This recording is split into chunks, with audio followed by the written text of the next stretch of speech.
Քրեական ոստիկանության գլխավոր վարչության կիբերհանցագործությունների դեմ պայքարի վարչության ծառայողներն օպերատիվ տեղեկություններ էին ստացել, որ Արաբկիր վարչական շրջանի առանձնատներից մեկում և կից շինություններում գործում է կազմակերպված հանցավոր խմբավորում։ Տեղեկությունների համակողմանի վերլուծության հիման վրա առերևույթ հանցագործության վերաբերյալ հաղորդում է ներկայացվել քննչական կոմիտե, նախաձեռնվել է քրեական վարույթ։ Մայիսի 13-ին քրեական ոստիկանության և քննչական կոմիտեի ծառայողները նշված հասցեում իրականացրել են անակնկալ խուզարկություն։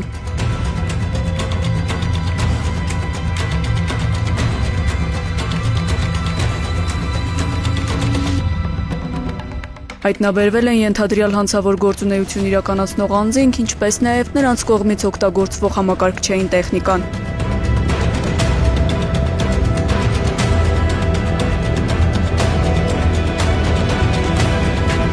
Մասնավորապես իրավապահները հայտնաբերել են մեծածավալ թվային սերվերային համակարգեր, որոնց միջոցով գործարկվել են առցանց խաղային հարթակներ, օգտագործելով հոսթինգ ծառայություններ։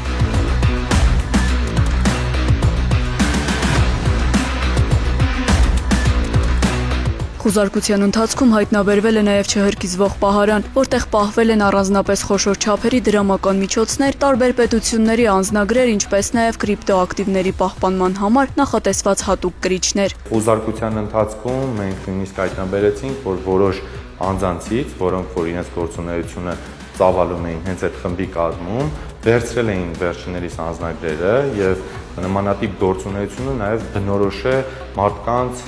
թրաֆիքինգի հանցավոր հատկանիշներին եւ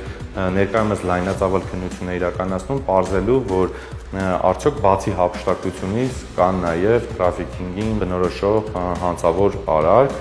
Ձեռնարկված ծավալուն օպերատիվ հետախուզական միջոցառումների արդյունքում պարզվել են հանցավոր գործունեության բարդ մեխանիզմի մանրամասները։ Մասնավորապես խմբում ներգրավված անձինք, քողարկվելով Հայաստանի Հանրապետության պետական ռեգիստրում գրանցված սահմանափակ պատասխանատվությամբ ընկերության անվան ներքո եւ փոխլրացնելով միմյանց գործողությունները իրականացրել են առանձնապես խոշոր չափերի համակարգչային հափշտակություններ։ Ասիական պետությունների քաղաքացիներից կազմված ենթադրյալ հանցավոր խումբը գործել է նախապես մշակված դերաբաշխմամբ, կիրառելով հատուկ մեխանիզմներ։ Նրանց գործունեության հիմքում եղել է թվային տիրույթում տարածված կեղծ գեմբլինգը։ Հատուկ ծրագրային ապահովման եւ համակարգչային տեխնիկայի միջոցով ստեղծել են բազմաթիվ կեղծ առցանց խաղատներ, որոնք լայնորեն գովազդվել են տարբեր երկրներում։ Ինչ է կեղծ գեմբլինգը, առհասարակ իրենից ներկայացնում, հանցավոր խմբերի կողմից ստեղծվում են օնլայն հարթակում կեղծ խաղատներ եւ այդ կեղծ խաղատների միջոցով հափշտակում են քաղաքացիների գումարները։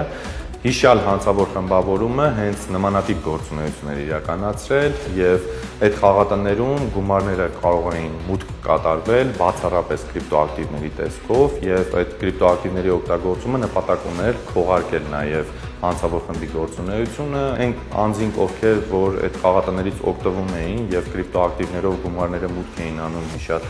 խաղատներ, վերջիններս առհասարակ շահելու հնարավորություն չէին ունենում եւ կորցնում էին նշված խաղատներում մուտքագրած իրենց ամբողջական գումարը։ Ընդ որում հանցավորները ստեղծել էին նաև գոյություն չունեցող կեղծ կրիպտո միավորներ, USDT-ին բնորոշ եւ նաև այդ եղանակով էին փորձում քաղաքացիներից հափշտակել նրանց կողմից խաղատներում մուտքագրած գումարները։ Վարույթային գործողությունների շրջանակում սերվերային համակարգերի առգրավման արդյունքում կեղծ խաղային որոշ հարթակների գործունեությունը դադարեցվել է, նախաքննությունը շարունակվում է, հանգամանքները պարզվում են։